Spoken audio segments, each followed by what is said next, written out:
Originating Application 381 of 2022, Zipmex Company Limited. Originating Action 382 of 2022, Zipmax Private Limited. Originating Action 383 of 2022, Zipmax Asia Private Limited. Originating Application 384 of 2022, Zipmax Australia Proprietary Limited. Originating Application 385 of 2022, PT Zipmax Exchange Indonesia. All right, good morning, Mr. Daniel Chia, Mr. Jonathan Tang, and Ms. Jeanette Wong for the applicants, correct? May it please the court, that is correct. All right, thank you. I understand there are some other counsel present. I will come to you later. Let me administer the Zoom allocution first. The parties are reminded that there is to be no unauthorized photography or recording in any form and no dissemination of any photographs or recording of these proceedings. And only those counsel or persons notified to the court should be present at its location, and parties should treat these proceedings as they would a physical hearing.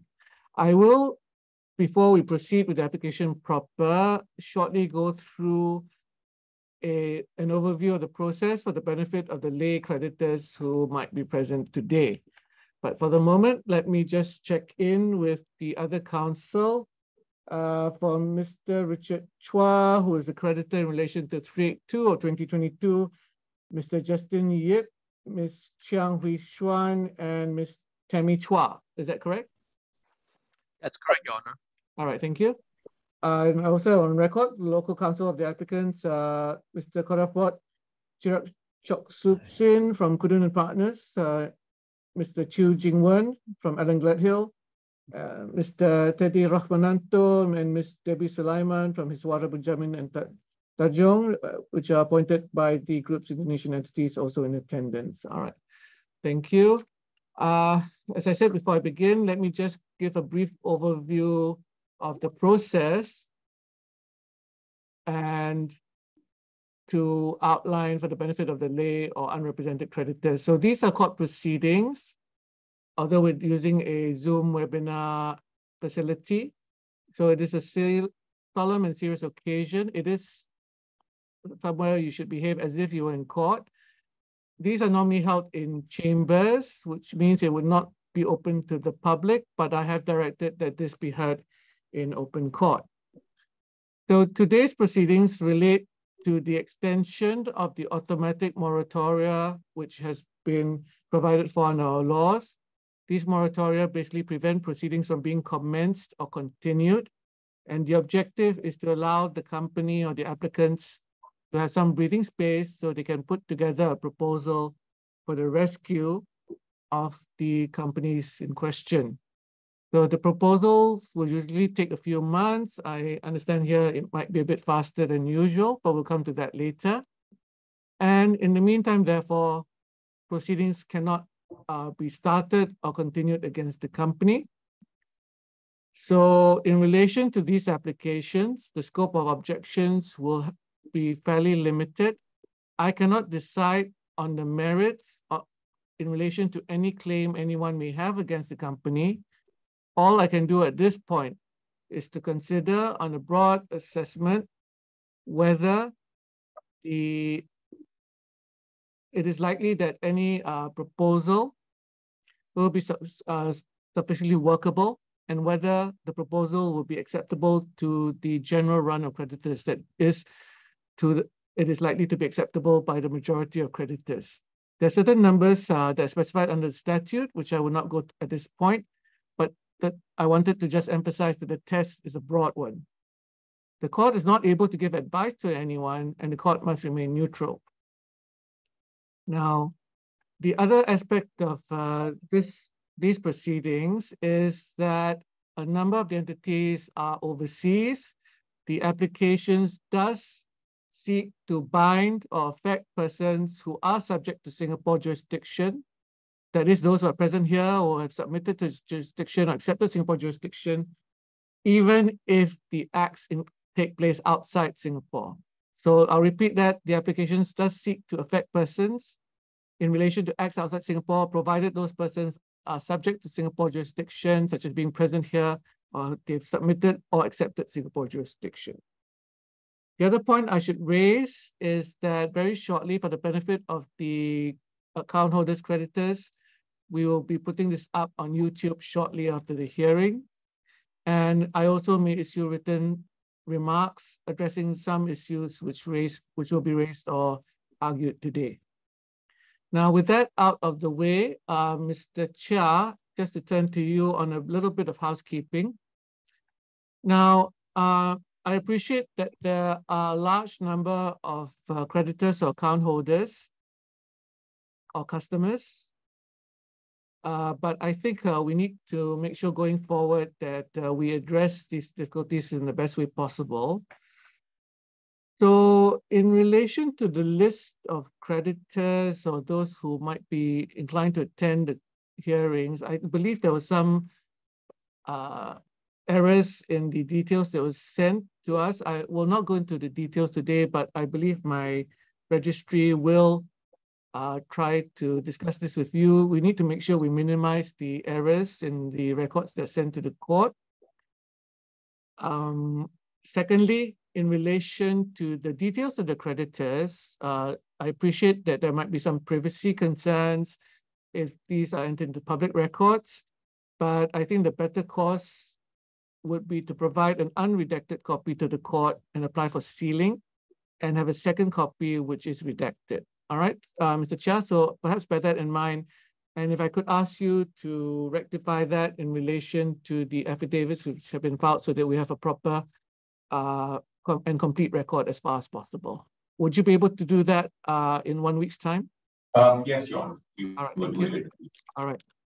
All right. And in relation to the list of registrants, again, I appreciate the large numbers, but as far as possible, please try to keep to the deadline so that the people involved in trying to line things up are able to do so.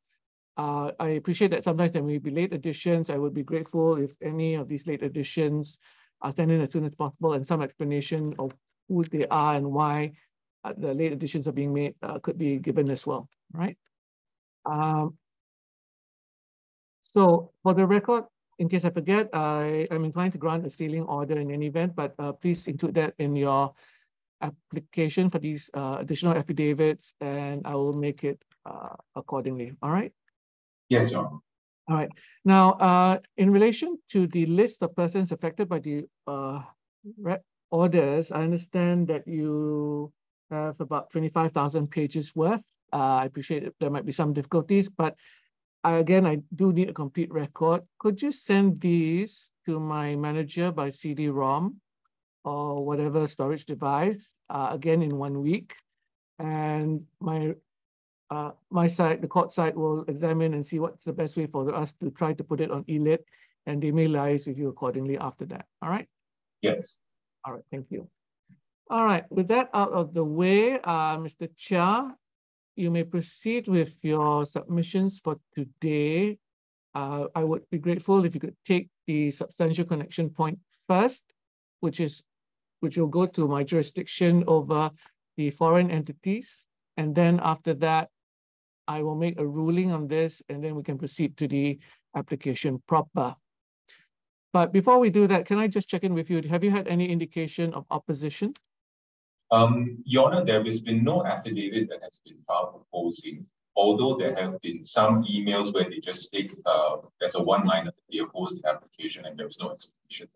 All right, thank you. So we've not had any indication of anyone else wanting to speak, but let me just check with Mr. Yip. Mr. Yip, what is your position today on watching brief or supporting or opposing?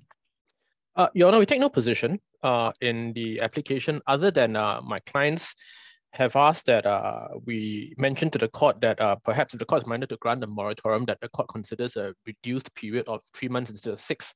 I've conveyed this to my learned friends, applicant counsel as well. All right, thank you so much, Mr. Yip. That is all, Your Honor. All right, thank you. Let us proceed then, Mr. Chia, with the application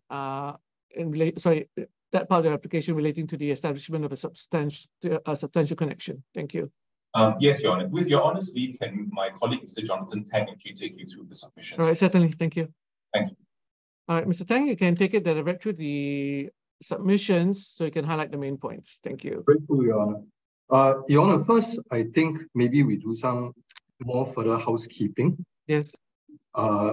last night, Your Honor, we actually filed a letter on e-litigation. Yes. Listing out the top 20 creditors for each of the entities. I just wanted to make sure that letter is before Your Honor. Yes, thank you. The letter is before me. Thank you. Yes, Your Honor. And just to highlight also that that letter, or rather the email next to that letter, has also been sent out to the creditors of the application who might be present today. All right. Thank you. Thank you, Your Honor. Your Honor, before I comment on the submissions proper, maybe it's best I give a roadmap of what I want to address. All right. In the course of oral submissions. Yes, and thank you. Your Honor, I would like to first take Your Honor through the business and operations of the Zipmex Group and the Zipmex ecosystem. Maybe I'll speak briefly about the financial issues caused by the exposure to Babel Finance Group and Celsius Network. And then, Your Honor, I will move on to speak about the COMI factors and what we say show how the control is centered in Singapore and how the main assets are in Singapore. All right. Grateful, Your Honor. So the very first course of business, Your Honor, is to understand what the Zipmex Group is. And the Zipmex Group, or rather the 5 applicants today, are all entities in the Zipmex Group. The main head of the Zipmex Group, Your Honor, is Zipmex Asia Private Limited, the applicant in OA 383. And then you have 4 subsidiaries under Zipmex Thailand, which is the applicant in 381, Zipmex Australia, and then Zipmex Indonesia. These applicants, Zipmex Thailand, Australia, and Indonesia, are the main thrust of the COMI submissions, Your Honor, because these are foreign entities that have chosen to restructure in Singapore. So when it comes to how the Zipmex Group operates, Your Honor, we have Zipmex Asia at the top, and then each of the subsidiaries service their region-locked clients. So Zipmex Thailand services clients who are based in Thailand. Zipmex Indonesia services clients who are based in Indonesia. And Zipmex Australia services clients who are based in Australia. So each of them run the Zipmex platform, which is a centralized platform joining all 5 companies. What happens when a user registers with the platform, Your Honor, is that they become a customer of each of the regional Zipmex entities. In doing so, they agree to terms and conditions, which are set out in the affidavit, the 3rd affidavit, Your Honor, filed in support of OA 383. These terms and conditions are governed by the laws of the particular entity. So, for example, Your Honor, if a customer registers with Zipmex Singapore, he agrees to the Singapore terms and conditions. And the same goes for each of the various entities. Now, when a customer registers with one of these entities, they gain access to the app and they gain access to this feature of the app called a trade wallet. The trade wallet has 2 components.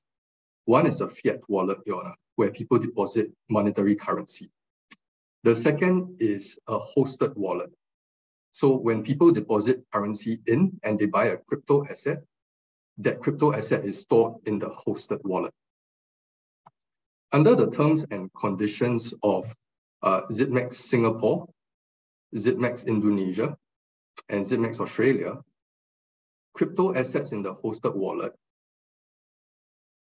are owned, or rather when users purchase crypto assets and transfer them to the hosted wallet, they give the relevant entity ownership rights over the asset. So the relevant entity now owns the asset and can deal with it in several ways. And these ways that the entity can deal with these crypto assets are set out clearly in the terms and conditions. They can pledge, they can repledge the asset, and they can otherwise deal with them as they see fit. The exception is Zipmex Thailand, because under national laws, Zipmex Thailand is not able to give, or rather to take control of these assets. So the relevant term that grants ownership to the Zipmex entity is absent from Zipmex Thailand's terms and conditions. All the entities, Your Honor, offer this service called ZipUp Plus. Now, ZipUp Plus was first rolled out in Singapore. It is basically a rewards program where customers can deposit their asset and gain additional rewards. Because of its popularity in Singapore, it was then rolled out to all the other jurisdictions.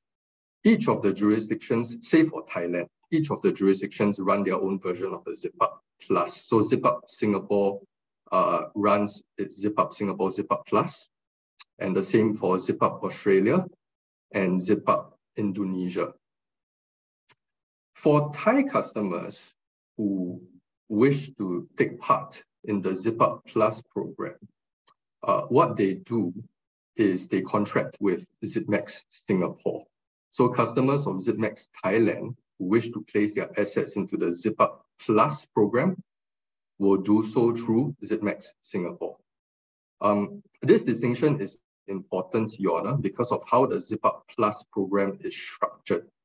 When a customer puts their assets into the ZipUp Plus loyalty and rewards program, what happens is that the crypto asset is transferred from the customer's trade wallet into this thing called a Z wallet. And the Z wallet is a separate wallet that is hosted by the relevant entity. So for example, Zipmex Singapore hosts the customer's Z wallet. It is also important to note for the purposes of this present application that when a Zipmex Thailand customer chooses to place its crypto asset in the ZipUp Plus program under Zipmex Singapore, they then enter into a new set of terms and conditions with Zipmex Singapore that grant ownership of the crypto asset to Zipmex Singapore and allows Zipmex Singapore to then do all the things that I mentioned earlier: pledge, repledge, hypothecate these particular crypto assets. And the next thing that I want to highlight to Your Honor is how the system is structured when it comes to the storage and the hosting of these crypto assets. So far, Your Honor, to recap, we have the trade wallets, which consists of the fiat wallet and the hosted wallet. We have the Z wallet. Now, as a crypto exchange, the primary purpose that the users or the customers enter into the service is to purchase and hold and trade cryptocurrencies. All the cryptocurrencies that have been purchased through the app are hosted at the Zipmex Asia level. So in other words, what happens is that when anybody on the platform purchases a cryptocurrency, it is displayed in their trade wallet. If they put it in the Z wallet, it's displayed in their particular Z wallet. But as a matter of logistics, what happens is that they are all aggregated and put into, or rather held by, a hot wallet operated and hosted by Zipmex Asia at a global level.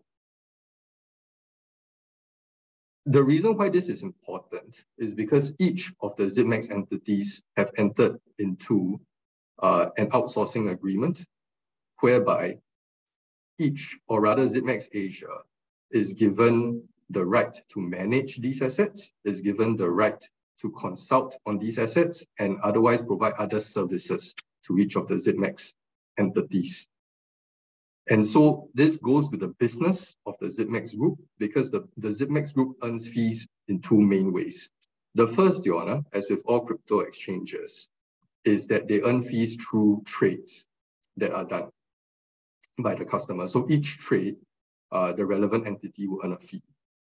But as with other crypto exchanges as well, the Zipmex Group also deploys assets to other crypto exchanges, and these are in the form of loans, and they'll get repaid with accrued interest. So this is how the group generates revenue, and this is handled at the Zipmex Asia level. Your Honor, if I may go on. Thank you, Your Honor. So in essence, what I've done is so far go through what the ecosystem of the Zipmex Group looks like. As you can see, Your Honor, it's all very interconnected.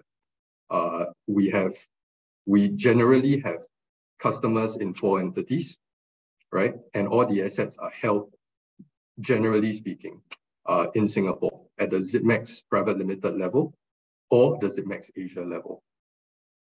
Now, Your Honor, I want to address very briefly what happened with Babel Finance and the Celsius Network Group. So as I referred to earlier, Your Honor, part of the business of the group handled by Zipmex Asia is the deployment of assets to other crypto exchanges. The Zipmex group has had a long and until recently fruitful history with Babel Finance.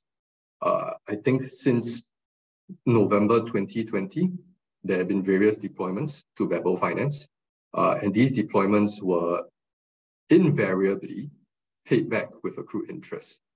So there was a fruitful business relationship between the two crypto exchanges.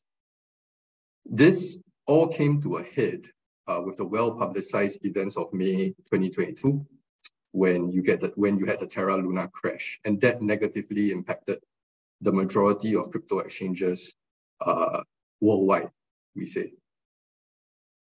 So on or around June 2022, the Zipmex group became aware that the Babel Finance group was possibly facing liquidity issues. In the interim, we continued to engage with the Babel Finance group on the potential recovery of the deployments that we had issued to them. However, on or around July 2022, and this is specifically 20th July 2022, there was a meeting between the advisors of the Babel Finance group, the advisors of the Zipmex group, as well as principals from both. And it became very clear then that Babel Finance was considering a formal restructuring of its debts and assets. And so the recovery process for the Zipmex group's deployment, Your Honor, I should clarify that that meeting was without prejudice. And so the recovery of the Babel or the Zipmex group's deployments to the Babel Finance group would quite likely be a long drawn-out process. This resulted in a realization on the Zipmex group's part that the liquidity hole caused by its potential exposure to Babel Finance will not be so easily plugged. And so the Zipmex group took immediate and swift measures to protect itself from a possible insolvency situation. And this is what the Zipmex group did. On 22nd, or rather on 20th to 21st July 2022, it suspended withdrawals from all wallets worldwide. This was a temporary measure, Your Honor. By 22nd July, all functionality in the trade wallets was re-enabled. On 22nd July itself, we made these 5 applications to the Singapore court because the Zipmex group had, as a group, decided to try and carry out its restructuring process in Singapore. May I proceed, Your Honor? Grateful, Your Honor. So with all that in mind, Your Honor, I will now address what we say to be the relevant COMI factors to determine the issue of whether or not, first, the Zipmex Indonesia, Zipmex Australia, and Zipmex Thailand entities, COMI is in Singapore, or alternatively, our submission is that they have a substantial connection to Singapore, such as to allow them to be restructured here under Singapore's insolvency laws. So earlier, Your Honor, I had gone through the business structure of the Zipmex group. It is clear, Your Honor, that Singapore is essentially the nerve center of the group's operations. The management, Your Honor, as you can see from the affidavits and the submissions, the management, including the CFO, the COO, and the CFO, all sit in Singapore. For Zipmex Thailand, Mr. Bank Imwilai is a director there. He's also one of 2 directors at the Zipmex Asia level. Mr. Marcus Lim is the other director. Mr. Marcus Lim is the director of Zipmex Indonesia, Zipmex Australia, as well as Zipmex Singapore and Zipmex Asia. The control is administered from here. All calls go through here. The general thrust of the group direction comes from the Zipmex Asia level, flowing down to all 4 Zipmex entities. We also want to briefly address what the location of operations is. We say that all deals flow through Zipmex Asia because they are the third party contracting party with other crypto exchanges. The group's overall financing and revenue generation in terms of loans goes through Zipmex Asia. It is also very telling, Your Honor, that all three of the proposals that have been submitted for investment are directed to Zipmex Asia.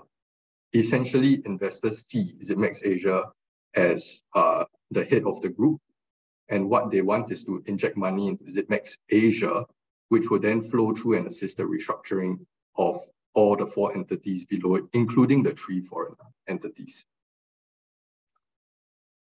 The last point that we want to make, Your Honor, relates to governing law of the crypto assets. As at present, or rather as the last figures we have are 1st August, Your Honor, but as at 1st August, 2/3 of the treasuries, the combined group treasuries crypto assets are held by Zipmex Private Limited. So approximately 2/3, right? Because they have been transferred to Zipmex Asia, Zipmex Private Limited under either the Zip Up Plus terms and conditions or the Zipmex Singapore terms and conditions. What happens is that they are now owned by Zipmex Private Limited, and then Zipmex Private Limited owes a debt under an express debtor-creditor relationship to each of their customers. And this has implications, Your Honor, on the governing law for any claims or any conflicts issues brought up when it comes to claims for repatriation or for repossession of these particular assets. They are held in Singapore. This becomes even more pronounced when we consider that under the Zipmex ecosystem and group structure, all the on-exchange crypto assets are held at the Zipmex Asia level. So this is also Singapore, Your Honor, and arguably, for conflicts of laws purposes, the lex citus for any claims to be brought is Singapore law. I just want to highlight, Your Honor, some points on the law, right? We have set out what we feel to be, or what we say to be the established, or rather the factors that will establish a COMI in Singapore. I just want to highlight that in considering all these factors, Your Honor, we do not need to consider each individual company as a singular entity. Rather, that Your Honor is at liberty to consider that this is a group restructuring, and each of the entities in the general group have chosen to conduct their restructuring as a group restructuring in Singapore. And this was the holding in ZetaJet, Your Honor, where it was held that we can be looking at the group of companies as a whole. I notice Your Honor has unmuted. Is there something that I can assist the court with? Sorry, Mr. Tang, if I could stop you there, because ZetaJet was concerned with recognition of proceedings, so the discussion on COMI was in that context. Here, however, we're looking at COMI as a substantive connection for the purposes of Section 64 and 65. Wouldn't there be a possible difference in approach? When it comes to the COMI issue, Your Honor, I believe that ZetaJet clarified that the COMI test, notwithstanding whether it's for recognition or for the purposes of 246, should be consistent across the board with common law COMI principles. Yes, but that was common law recognition. I would know ZetaJet, Mr. Tang, Yes, Your Honor. and that was not my intent to cross into Section 64 at that time. So why should I actually apply the same test for COMI in this context? Nonetheless, Your Honor, I believe that it would be helpful if the same factors could be applied when we come to considering whether or not a company satisfies the COMI test under Section 246, Your Honor. Mm-hmm. And I see no reason why the factors would be different in this instance. the factors do seem to me to be reasonable. And the elucidation of the factors does seem to all point towards whether or not the court may make the determination that Singapore is in fact the center of main interest for the company, and that whether or not we are discussing whether a company is liable to be wound up in Singapore under Section 246, whether a foreign company can rely under Section 64, or whether a company's COMI should be recognized as Singapore for the purposes of recognition proceedings. I think that the factors all apply equally. All right. Now, especially in relation to Thailand, could you expand a bit about what you mean by the general direction being taken in Singapore as opposed to Thailand, and operational matters in you seem to accept that operational matters were conducted in Thailand. Wouldn't that be an indication that perhaps some split management occurred? I beg your pardon, Your Honor, some? What was the term? Split management occurred. Well, Your Honor, Thailand retains a degree of autonomy. The reason why Thailand retains such autonomy is primarily also because of Thai laws that prevent a foreign company from owning majority stake in a Thai limited company.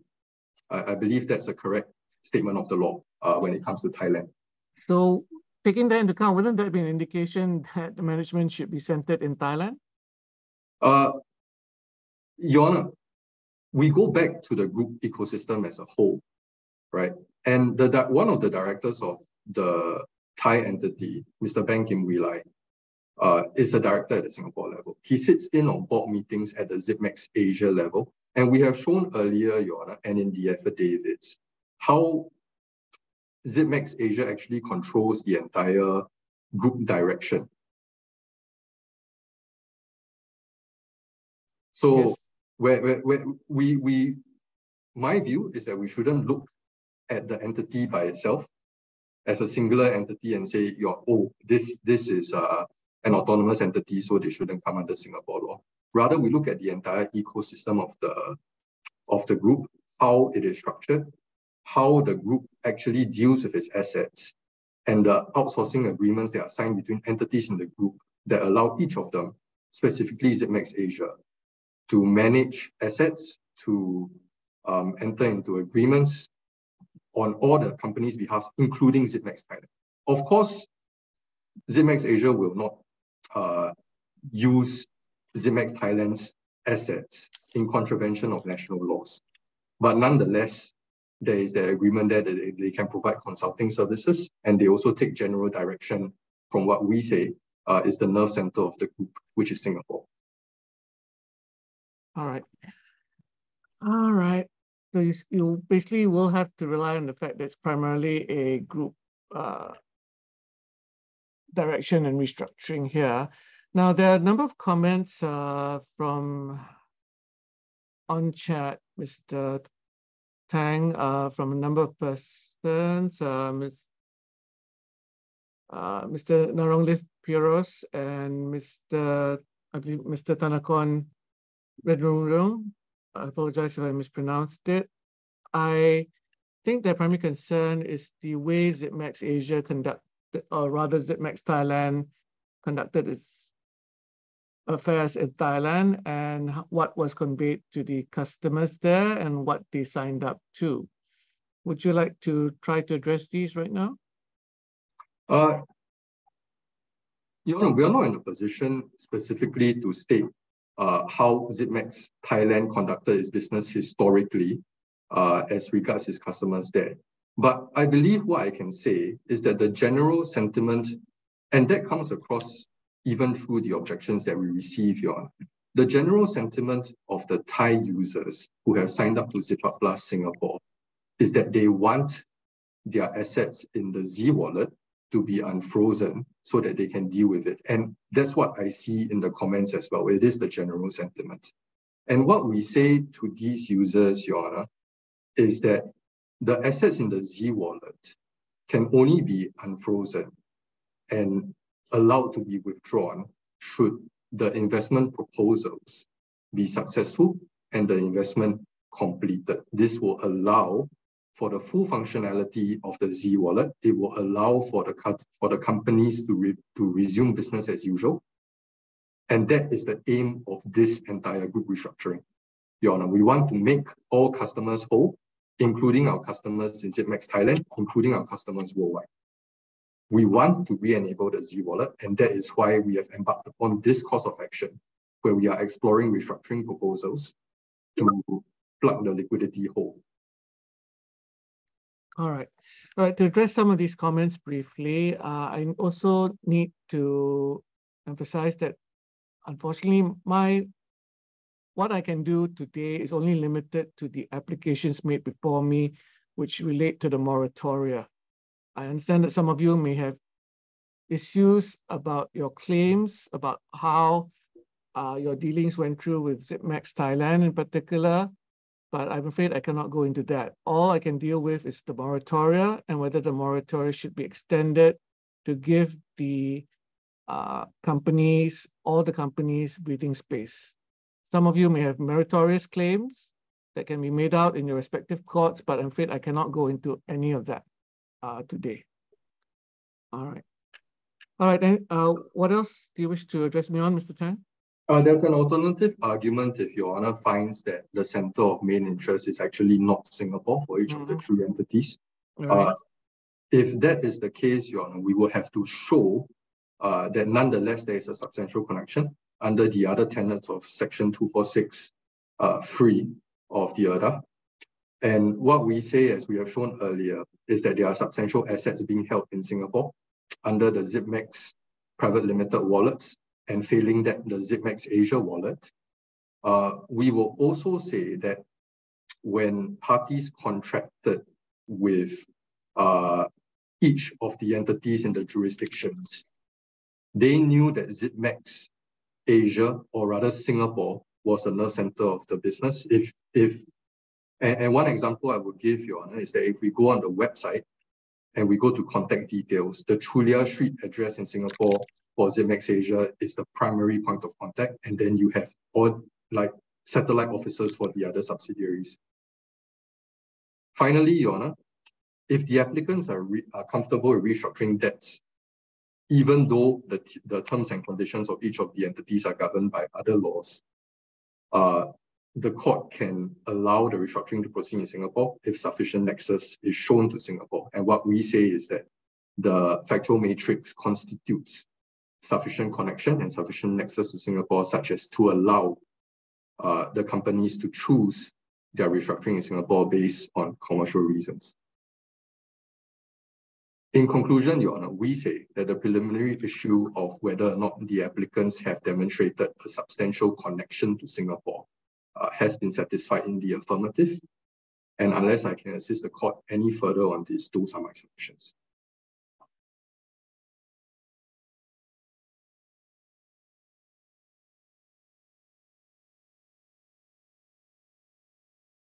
All right, let me have a moment, please.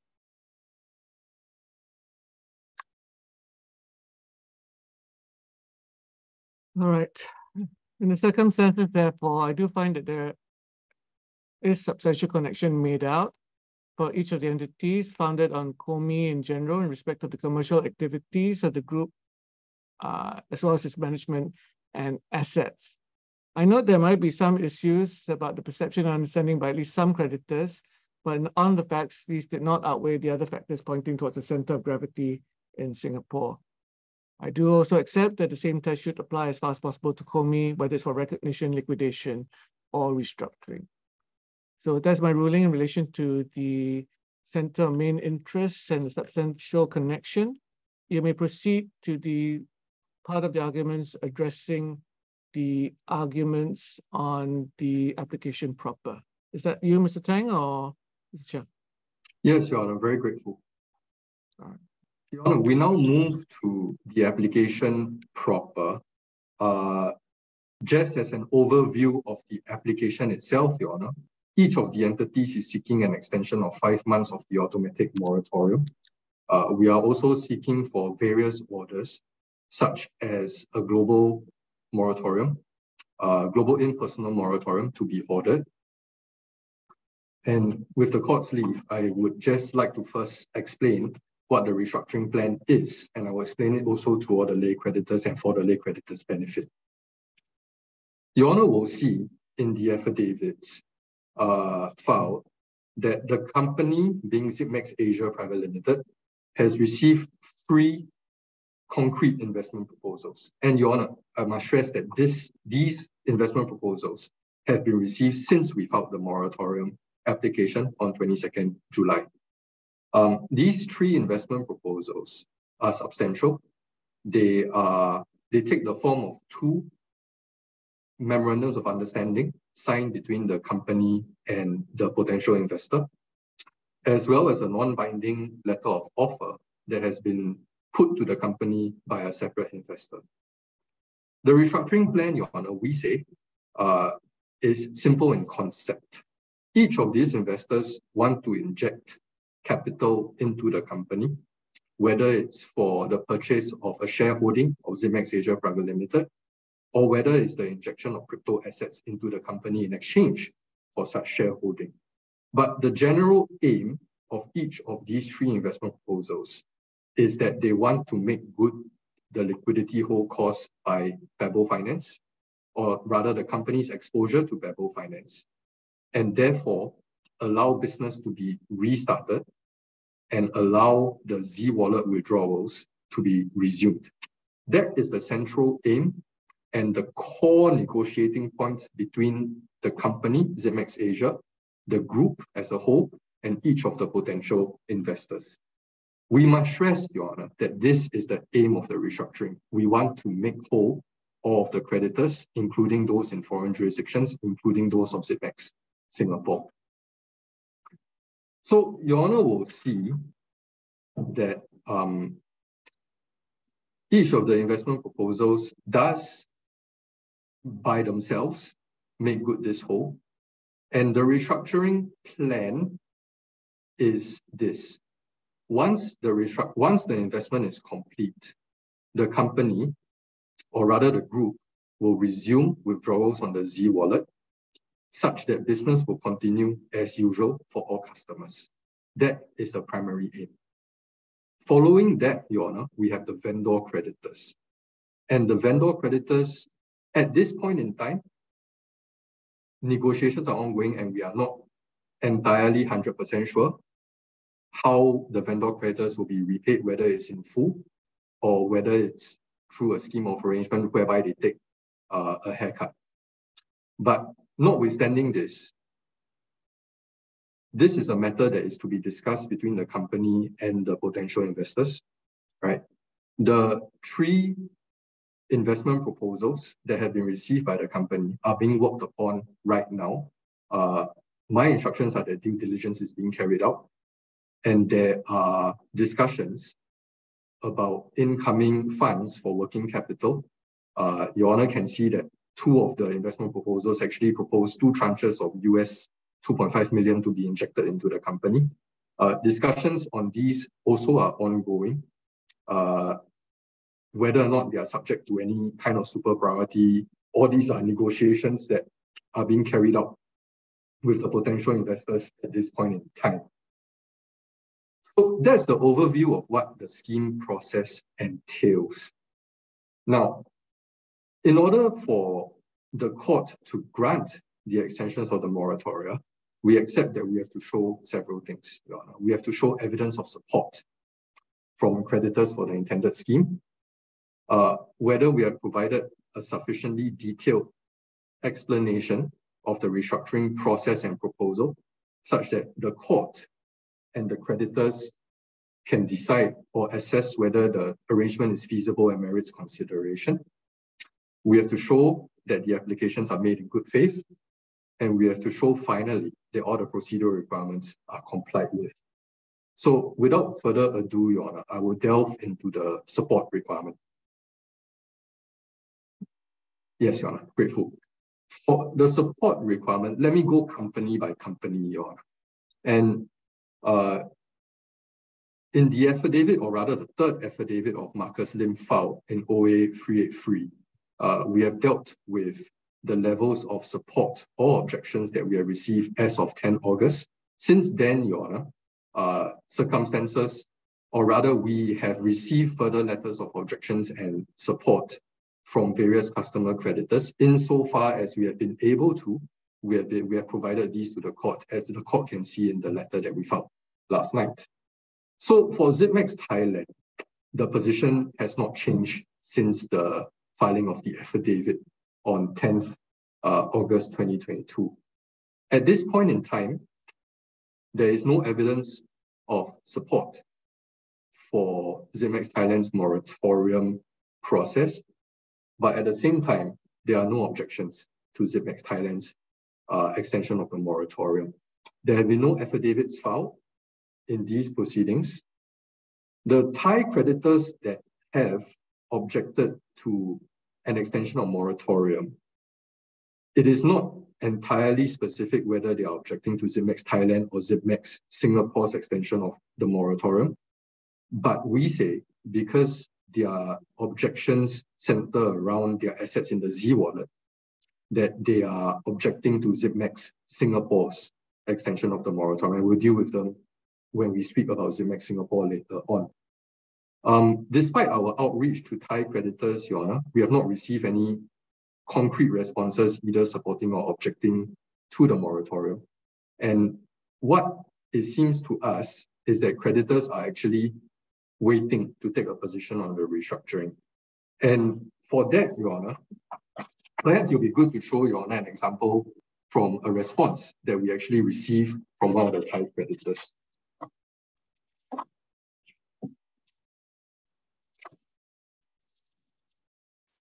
So if I can turn the court,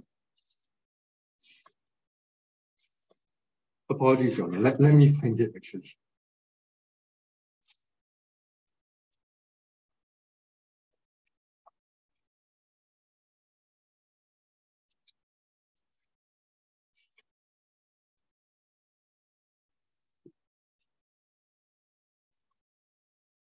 Your Honor, maybe we come back to that in a little bit. I just want to speak next about Zipmex Singapore. So for Zipmex Singapore specifically, Your Honor, we have had, again, no affidavit objections filed.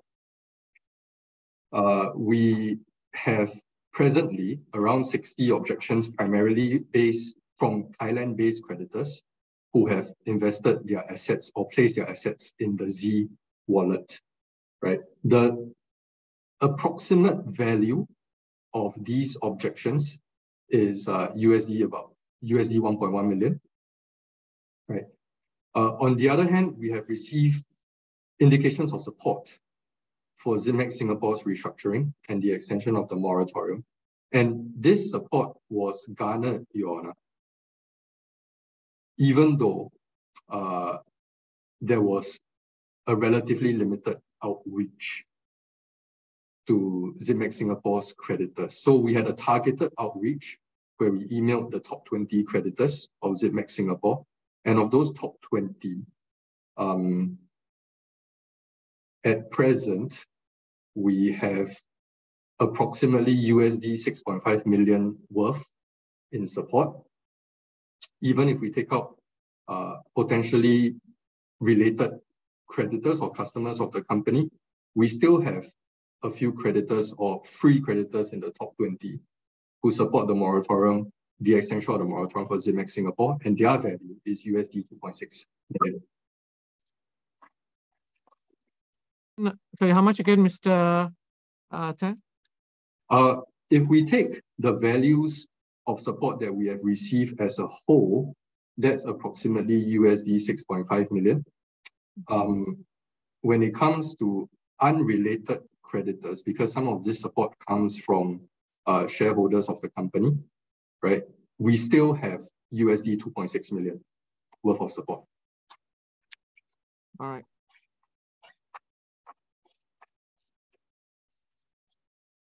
Okay, Your Honor, I'll just go to Zipmex Australia.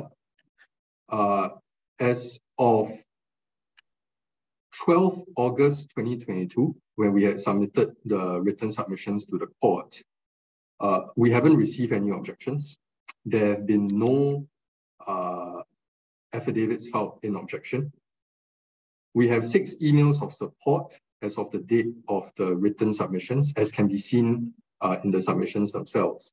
And I can update that this morning, the second largest creditor of Zipmex Australia has actually emailed us to express his support for the moratorium. Unfortunately, that doesn't come in time to be placed before the court. We received the email early this morning, Your Honor. When it comes to Zipmex Indonesia, Your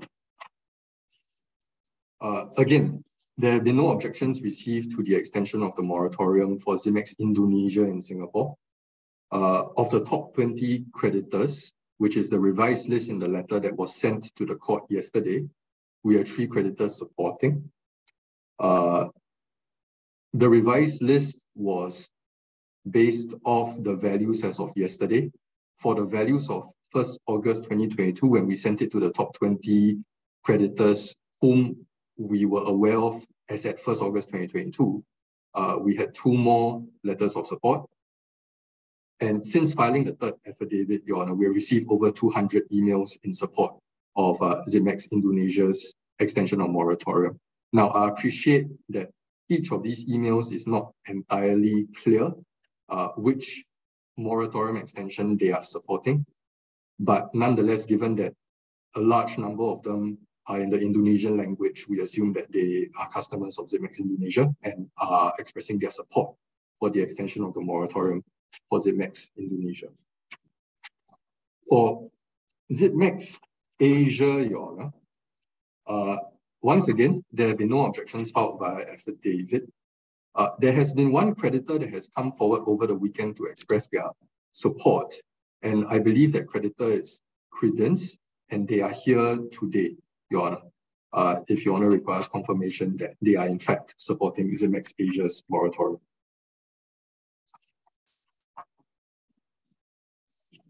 Your Honor, we will go now to discuss about feasibility, or rather I will make submissions, Your Honor, not discussion. I'll make submissions on the feasibility of the restructuring plan. Before you do that, Stan, Yes, sir. I think my concern, and I note again a further comment by Mr. Narong Liv Puros about what can be discerned about the situation in Thailand in relation to the Thai clients. I think my concern, Mr. Tang, is that it's not enough to say no objections were received, because if we're dealing with lay creditors, it will be difficult for them to file affidavits in Singapore. And I also appreciate that there might be language issues and all that sort of thing, which makes it hard for them to participate in the process. Nonetheless, they have an entitlement to object and to make it known what their concerns are. Has any town hall been held in relation, particularly for the Thai account holders? Not at this point, Your Honor, but there are plans afoot to hold one as soon as possible. And the reason why we say as soon as possible is because the company, or rather the group, is in the process of engaging a restructuring advisor for the restructuring process. You'll be a financial advisor, you'll be a professional restructuring expert. And they have resources to hold such town halls. They have experience in engaging with a large body of creditors. And we have made it very clear in preliminary discussions with all the advisors being considered that their first order of business has to be creditor outreach. So we are aware of the concerns of, in particular, the Thai users on the Zipmex Thailand platform. And there are plans afoot once the professional restructuring advisor is appointed to immediately engage them and to explain the ins and outs of the restructuring process and what this means for them and for their rights. Your Honor. All right. The other related aspect is, could you expand at this point about your plans, if any, for some form of a creditor committee? Yes, Your Honor. At present, we do not have any significant objection, Your Honor, to, we do not have any objection at all to the formulation of a creditor committee to engage with either the group, MLS, or even the restructuring advisor once they are appointed. The issue, Your Honor, is who forms up this creditors committee, and basically what's the process for appointment and things like that. And at present, we have not been in a position to engage because as Your Honor recognizes, we haven't had the opportunity to engage with the vast majority of creditors other than by true announcements. And no creditor has come forward to propose the formulation or even their appointment on such creditor committee. It is anticipated, Your Honor, that as part of the agenda of any town hall, that this will be brought up such that there will be a more streamlined process for the restructuring advisor and the group to engage with creditors, or rather a representative on each particular subset of creditors' behalf, Your Honor. All right. Could I give directions at this point, Mr. Tang? If I do allow the applications today, I think it is necessary for the town halls to be held with the engagement of a proper advisor. But what is important for my direction is that a copy of the minutes, translated, of course, be provided to the court thereafter. All right, whether it's part of the supplementary affidavit or separately, we can deal with later. But yes, I would like to know what goes on in the town hall, assuming I grant the applications today. All right. Yes, Your Honor, understood. All right. The other aspect of it is that I think if I allow this to go forward in some form, I think you may need to create a facility for people to file their objections in their respective countries, not necessarily by affidavit in the first instance, but by way of letter or email. I appreciate the volume may be large, but I think it has to be done. And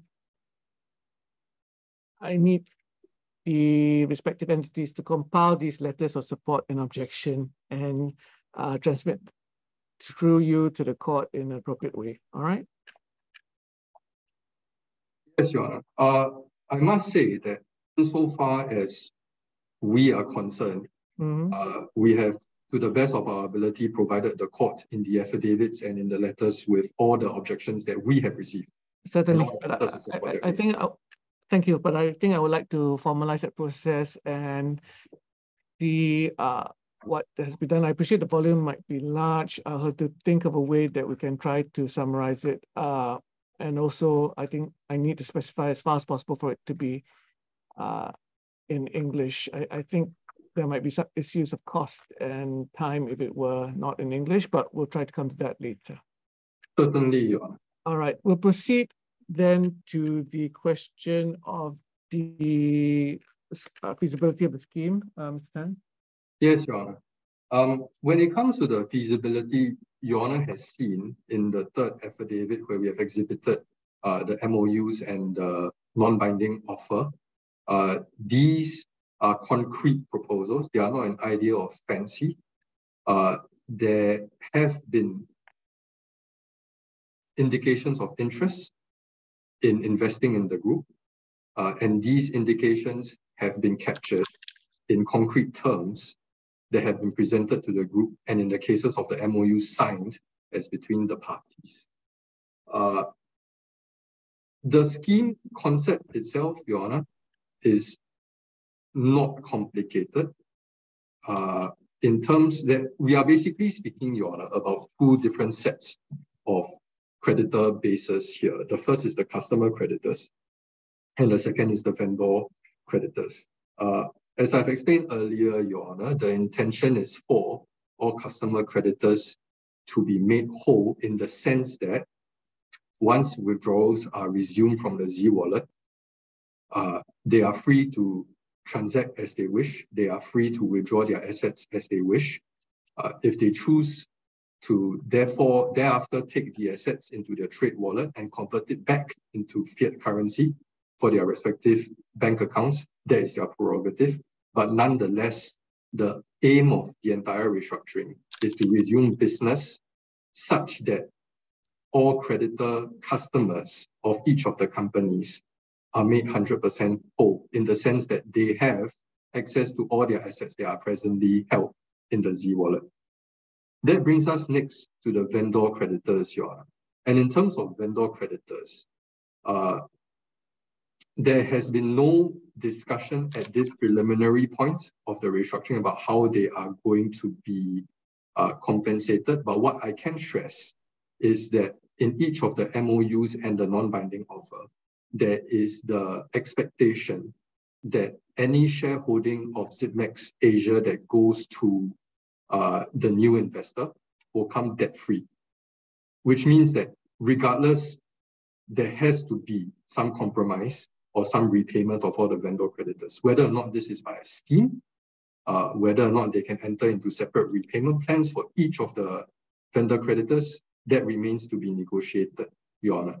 But the bottom, or rather the overriding thrust of the argument, Your Honor, is that we need time to carry out this process.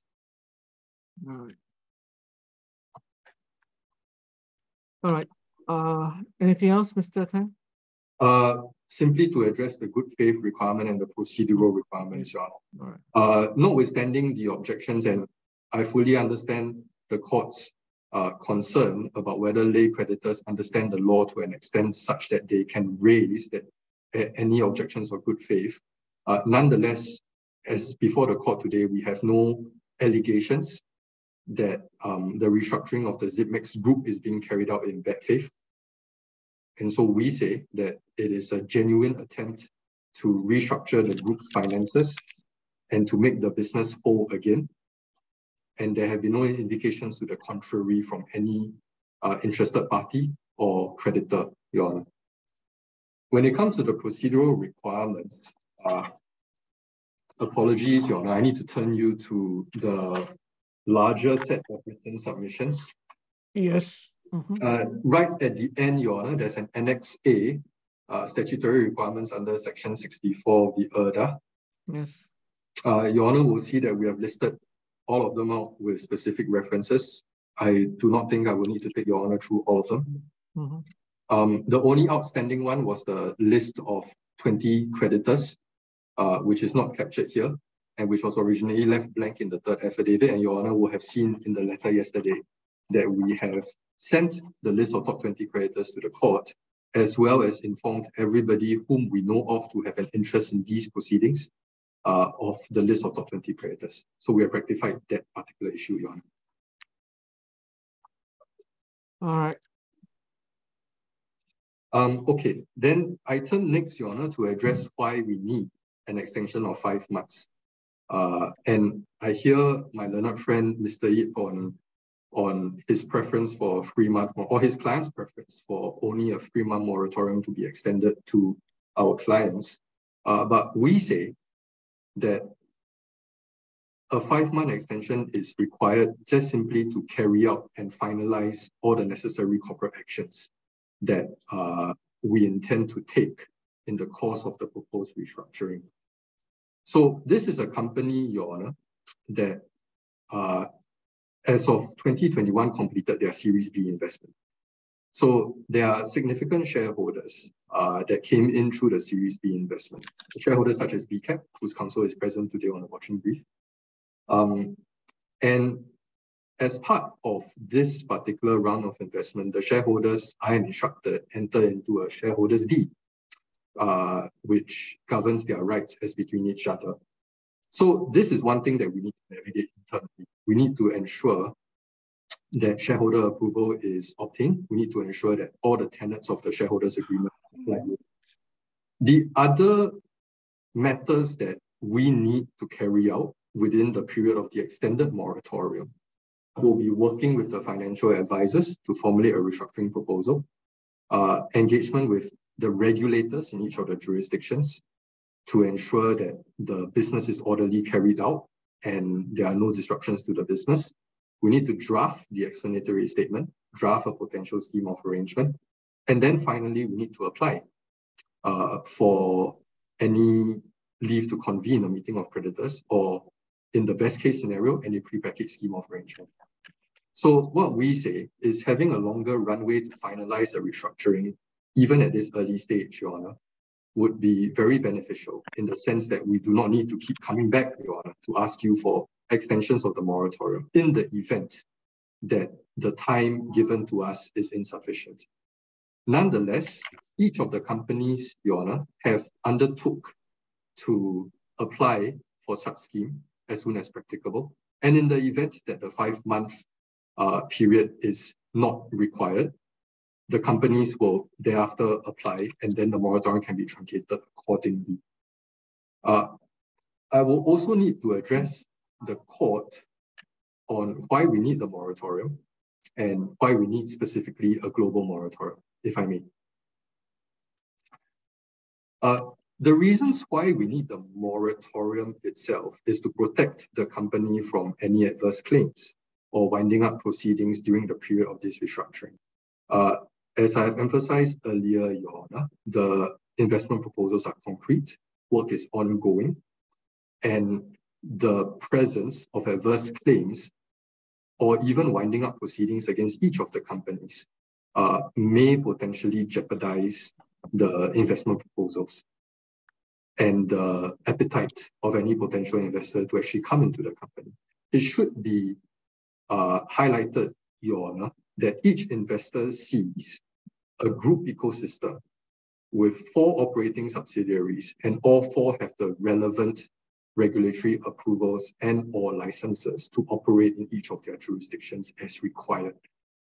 If there are any adverse claims against any of these companies, potentially this may result in approvals being withdrawn, potentially. This may result in the loss of licenses, potentially, or in the worst case scenario, it results in the company being wound up.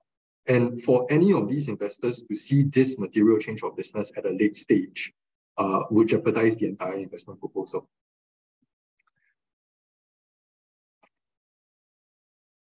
And that materially the same considerations apply to why we require a global moratorium, Your Honor, simply because this is a group restructuring that has 3 overseas entities. There are potential claims being brought against Zipmex Indonesia and Zipmex Thailand. To the best of our knowledge, there is actually a civil claim that has already been commenced against Zipmex Thailand in Thailand. And so the moratorium would be helpful in the sense that it will put a stay on these proceedings insofar as the claimant may be subject to the jurisdiction of the Singapore court in this process. The last thing I wish to highlight, Your Honor, is the global nature of the Zipmex Group's clients. So we have touched upon the region-locked nature of the customers of Zipmex Indonesia, Zipmex Australia, and Zipmex Thailand. But Zipmex Singapore also serves a very wide range of global customers. In addition to Singaporeans, Your Honor, Zipmex Singapore also serves a customer base that includes customers from Japan, Hong Kong, the United Kingdom, India, France, and Myanmar. And what we say is that in order to prevent potentially adverse actions from being commenced against Zipmex Singapore, these customers who have agreed in the terms and conditions for their relationship to be governed under Singapore law can potentially be restrained by the imposition of a global moratorium in respect of Zipmex Singapore. The last matter which I probably should address the court is our proposals on monitoring obligations.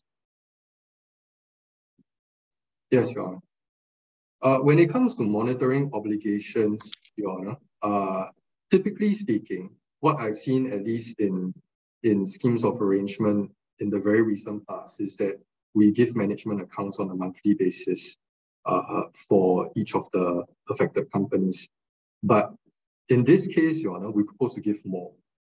So what we are prepared to give, Your Honor, is, like I mentioned earlier, monthly management accounts on a consolidated basis. So we will file affidavits every month, providing a snapshot of the last month's management accounts. So let's say, for example, Your Honor, that the first affidavit is due to be filed on 15 September. Just simply to allow for processing time, we propose that in this next affidavit to be filed on 15 September, we give the accounts for 30th August. Right. In the first update, Your Honor, as Your Honor had mentioned earlier, we will give a copy of the minutes of the town hall to be convened. We will also provide updates on the appointment of a restructuring advisor. We are prepared to give monthly updates, Your Honor, on investment efforts and negotiations with creditors. So in a sense, we would detail for the court's understanding and for all creditors' understanding the efforts that are being made to engage creditors in each of the various jurisdictions. We are prepared to give updates insofar as we are allowed to on the potential recovery from Babel Finance Group and from Celsius Network. And finally, we will update on the progress of the restructuring as well as negotiations with vendor creditors. So it will be a comprehensive update, but the intention is for us to be as fully open and transparent as possible in the administration, negotiations, and restructuring of the group, Your Honor. All right. Mr. Tank, your provision of management accounts, I assume that's going to be also in fulfillment of the requirements under subsection 6?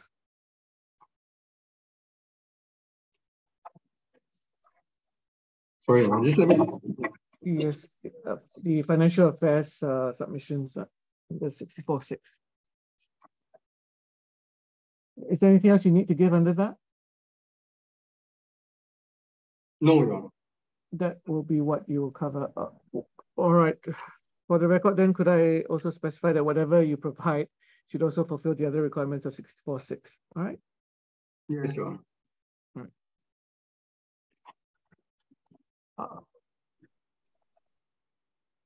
Do you think you'll be able to do that on a monthly basis? All the information, not just the management accounts.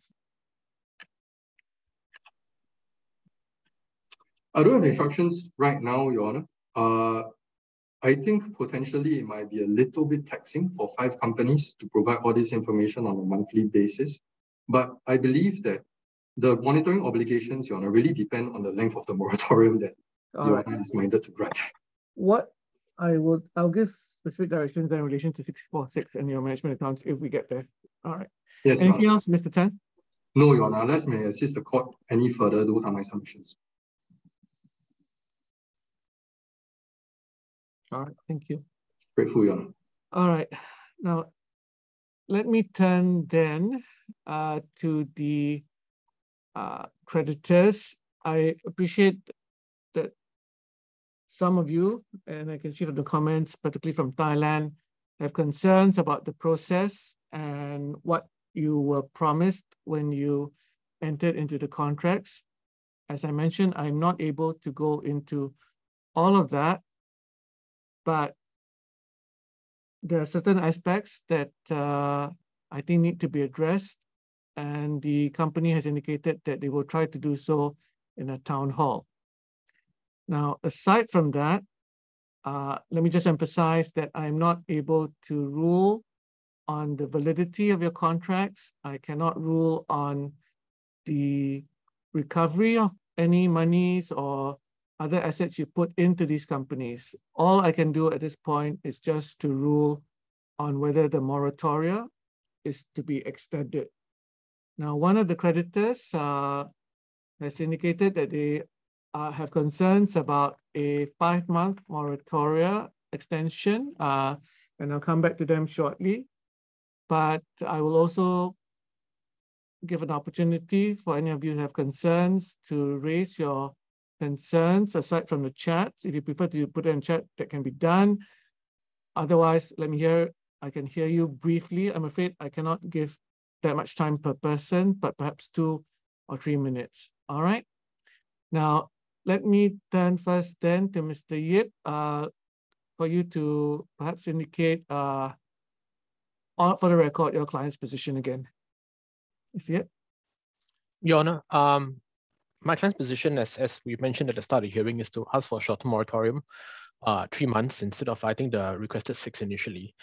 I mean, one of the concerns we had, Your Honor, is really cash flow. I think by the applicant's own evidence, they indicated that they were going to be, literally insolvent in early August.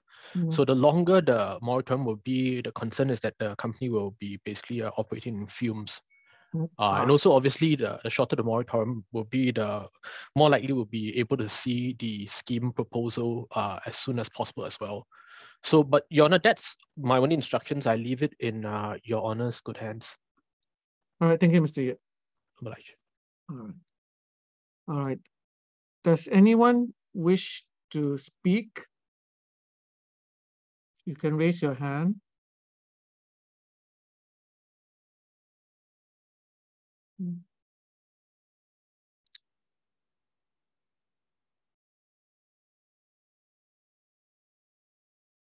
All right, we have no hands raised. What I will do at this time then is to give my decision on the moratoria extension. All right. A moment, please.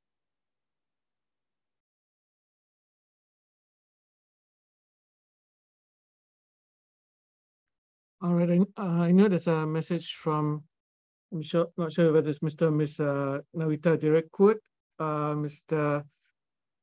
All right, I will try to address that as well in the decision. Thank you.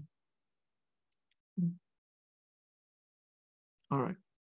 I see there's a further message, which I will also hope to address. All right, Mr. Tang, I am satisfied that the moratoria extension should be granted, but not to the extent that you have sought. I do have some concerns about the engagement and participation of creditors, which I think need to be addressed, and may be possible that this will be done through the town hall and the appointment of the advisors. I will at this time only give an approximately 3-month extension for the time being for these matters to be addressed.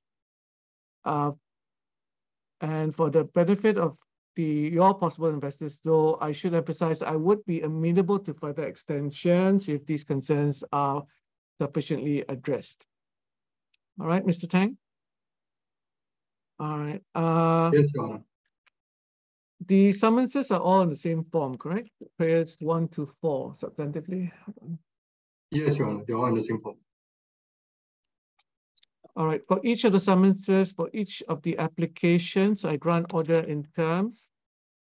Prayers 1 to 4 state only that the moratoria is extended to 2nd December 2022. All right, the moratoria is only extended to 2nd December 2022.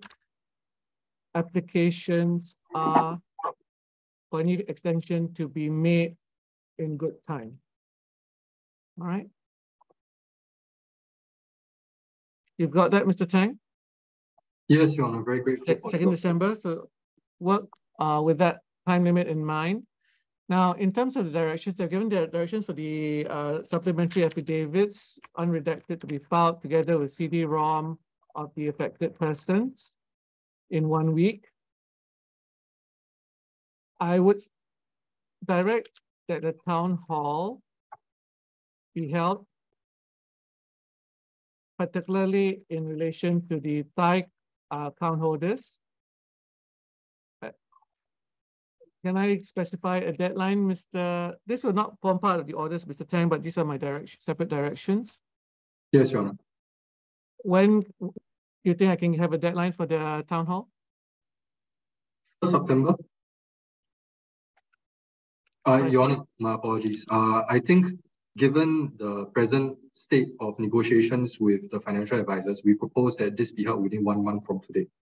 1 month from today, town hall to be held, particularly for the Thai creditors.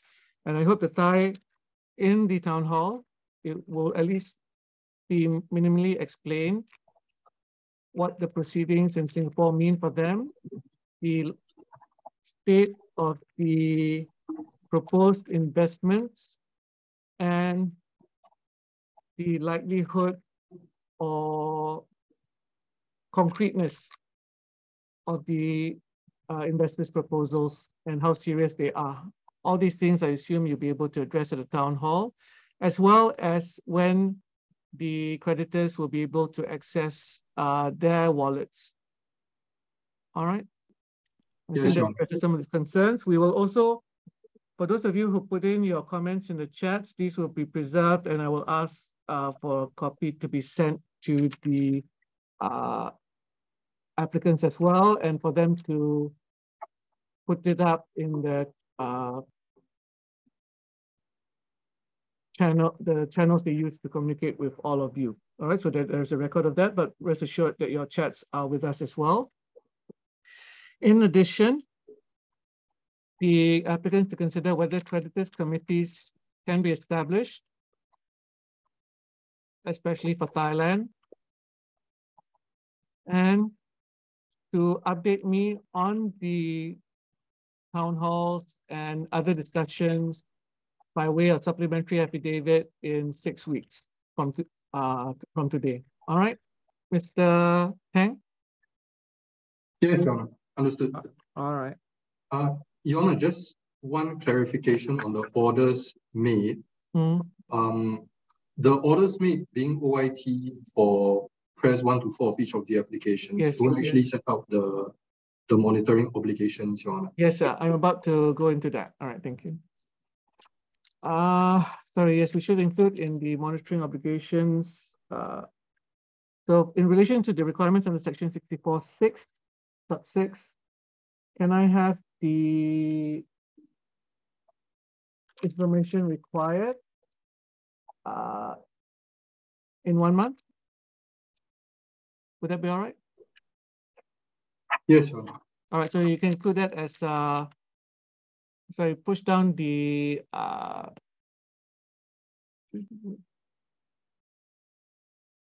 you can push down the liberty to apply further down. So para 4 will be the 64.6 requirement. All right. Yes, Your Honor. And para 5, since you volunteered it, management accounts to be provided thereafter to the court and disseminated to the creditors every month. Would that be correct? Yes, Your Honor. All right. All right, anything else in relation to the order? So the liberty to apply will be para 6.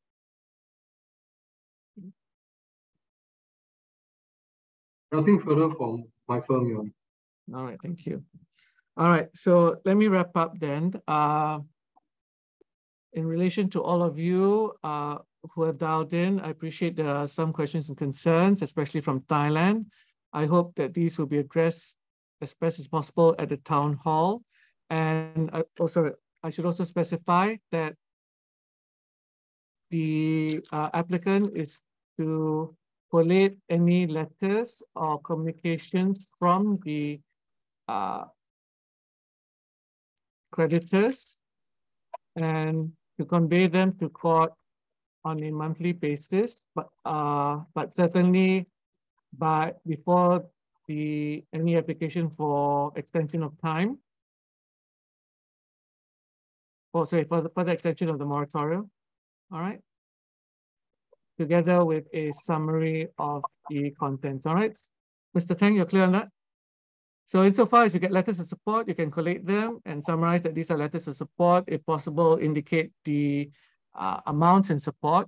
But also I want to see similarly for the letters in objection. All right. I will not specify affidavits at this point, but they can send it in by letter first. Yes, Your Honor. You're clear on that, Mr. Tang? Yes, Your Honor. All right. All right.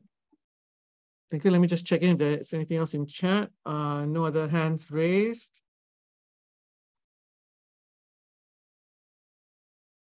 All right, hold on a moment. All right, thank you. I see no other hands raised. All right, so if everything is clear, thank you. I do hope that some of these arrangements will address at least some of the concerns of the creditors in all the companies concerned. Nothing further. All right, thank you and good day.